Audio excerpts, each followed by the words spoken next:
Someone making minimum wage and someone making six figures can end up with the exact same retirement number?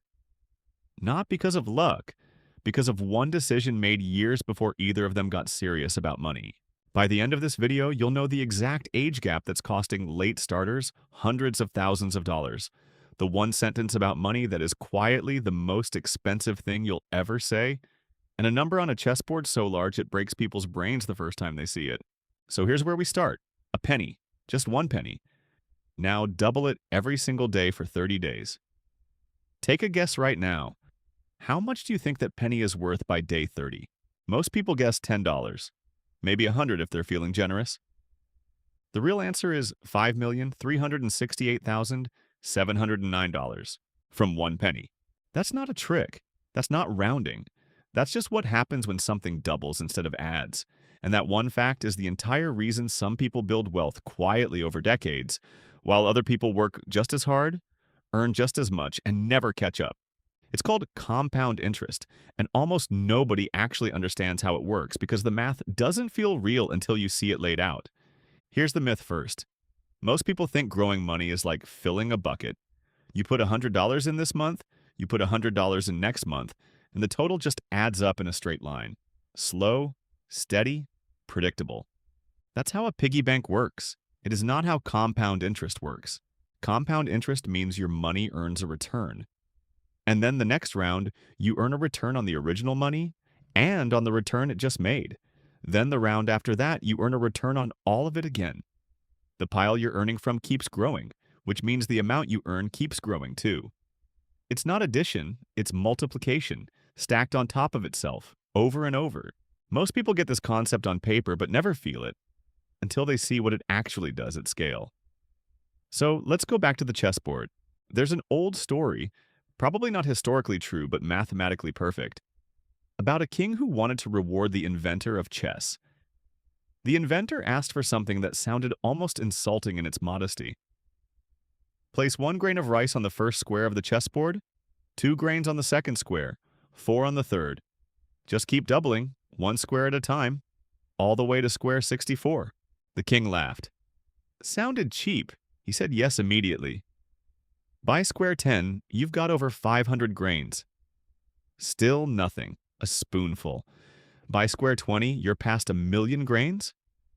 Noticeable, but still manageable. By square 40, you're at over 500 billion grains. That's when the king's advisors start doing real math and realizing something has gone horribly wrong.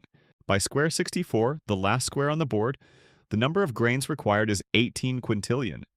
That is more rice than has ever been grown in the history of human civilization. One chessboard, 64 squares, a request that sounded too small to matter. That's compounding. It looks harmless for a long time. And then it isn't. Here's the same thing, but with a snowball, because this is the version that actually sticks. Picture a snowball at the top of a hill, packed by hand, small enough to hold in one palm. Push it. It starts rolling. At the top of the hill, it picks up a thin layer of snow, barely noticeable, rolling slowly, still small. But every layer it picks up makes it slightly bigger. And being bigger means it now picks up an even thicker layer on the next rotation. Bigger snowball, more surface area, more snow sticking, faster growth. By the time it's halfway down the hill, it's not picking up snow in thin sheets anymore, and it's picking up snow in chunks. By the bottom, the small ball you could hold in one hand is now too large to move. Nothing changed about the hill. Nothing changed about the snow. The only thing that changed is time, and the snowball's own size feeding its own growth. Your money does the exact same thing inside a bank account or an investment, just slower, and measured in years instead of seconds.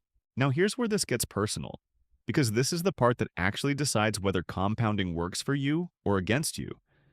It's not really about how much money you start with. It's about how early you start.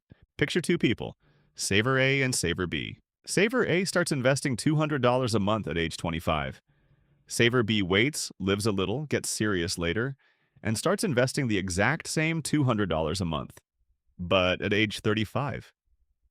10 years later than Saver A. Same monthly amount, same investment, same average returns. The only difference between them is a single decade at the start. By age 65, assuming a steady 7% average annual return, Saver A, who started at 25, ends up with roughly $525,000. Saver B, who started 10 years later, ends up with roughly $245,000. Saver A put in 10 extra years of $200 a month. That's $24,000 more in total contributions. $24,000 of extra effort. The result of that 10-year head start. $280,000 more? Not from contributing more money, from giving the snowball more time to roll downhill before anyone needed it at the bottom. 10 years of head start was worth more than 10 times its own contribution value. That's not Saver A being smarter, richer, or luckier. That's the chessboard. That's the snowball. That's compounding rewarding time itself as if time were currency. Because in this specific game, it is. Which brings us to the most expensive sentence in personal finance. The one that quietly costs people more money than almost any single bad decision they'll ever make. I'll start investing when I have more money. It sounds responsible, it sounds patient. It feels like the mature, careful thing to say. It is actually the single most expensive sentence you can say about your money. Because every year you wait isn't just a year of missed contributions. It's a year that the snowball doesn't get to roll. And you don't get that year back. Ever. There is no future version of you that can buy back the compounding you skipped in your 20s by simply contributing more in your 40s. The starting amount barely matters compared to the starting date. $20 a month at 22 beats $200 a month at 35, given enough years for the snowball to actually build momentum. So here's the bottom line. Compound interest isn't a savings tip. It's closer to a law of physics applied to money. Growth feeding more growth, on a loop, with time as the fuel. The penny doesn't become $5 million because pennies are powerful. It becomes $5 million because doubling, repeated enough times, breaks human intuition completely. The people who end up wealthy from this aren't smarter than everyone else. They just started the snowball rolling earlier and then did the single hardest thing in finance, which is nothing. They let it roll. If there's one thing to take from this video, it's this. The best time to start was years ago. The second best time is today because every day you wait is a day the snowball doesn't get to grow. But here's the question this naturally raises. If compounding is the engine, where does the money actually go to compound? You can't just compound interest in a drawer. It needs a vehicle. Next week, we're breaking down exactly that. Index funds, ETFs, mutual funds, and hedge funds. What they actually are, how they're different, and which one most people should actually be using, because the answer might surprise you. What actually is compound interest? Now you know. And more importantly, now you know what to do with that one penny. Hit that like and subscribe button if this video motivated you to start compounding your wealth today.